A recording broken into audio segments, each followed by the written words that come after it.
Hi, I'm Fredrik Mellin. I'm the founder of TrueClays. Today I'm gonna show you 3 things that you cannot do in TrueClays. Many times we show what you can do. Today I'm gonna show you the 3 things that you cannot do.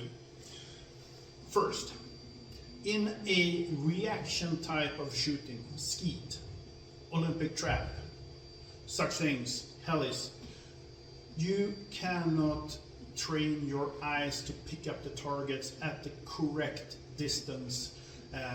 This is something that shooters has come back to me and say, I train in the simulator, it's not as in real life, I start too early or I start too late or something like that. This is the one thing that you have to figure out how to transition from the simulator to the real range, because in the simulator you're shooting, you're standing 2 meters from the wall, you rest your eyes at that distance. In real life, skeet, it's 20 meters or so, and you need to actually learn how to control your depth of the eye to pick up the target perfectly. So that's the one thing that you need to understand, that because you're doing it correctly in the simulator, it might not work in the real life, and that's when you pick up the target in the same way, the rest of the training works perfectly fine. So you need to understand that the start of the movement comes from how you rest your eyes at what distance.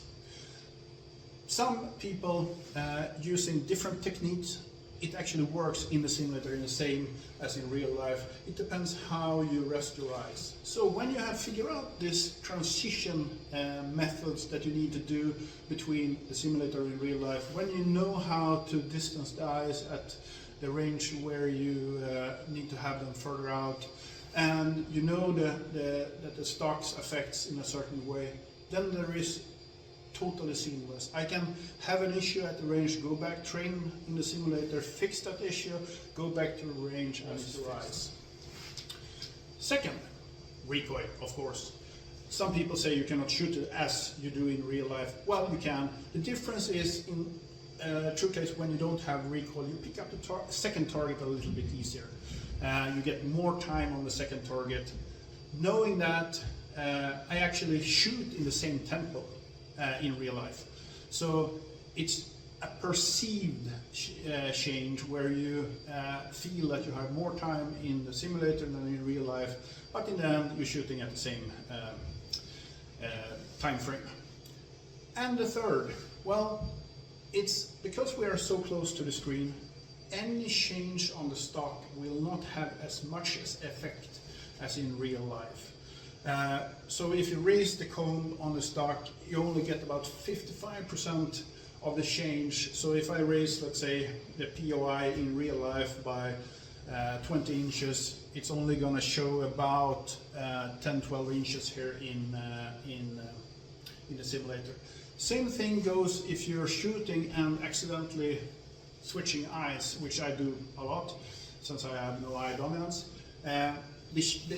In real life, it will be a clean miss. In the simulator, it will be a really poor hit. You can adjust the size of the choke to get a miss in the simulator as well, but the effect of switching eyes is, again, 55% of what it is in real life. Knowing these 3 drawbacks, so to speak, of shooting close, you can learn anything. You can see that, okay, I've switched eyes because I'm shooting in the front of the target all the time on this target, separate target, and I can change something.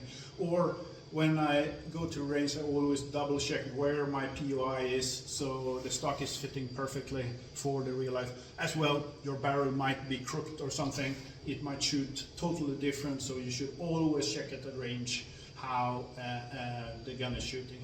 And then when it comes to the target pickup, you have to just understand that you have to learn that part in real life as well as in the simulator. Thank you.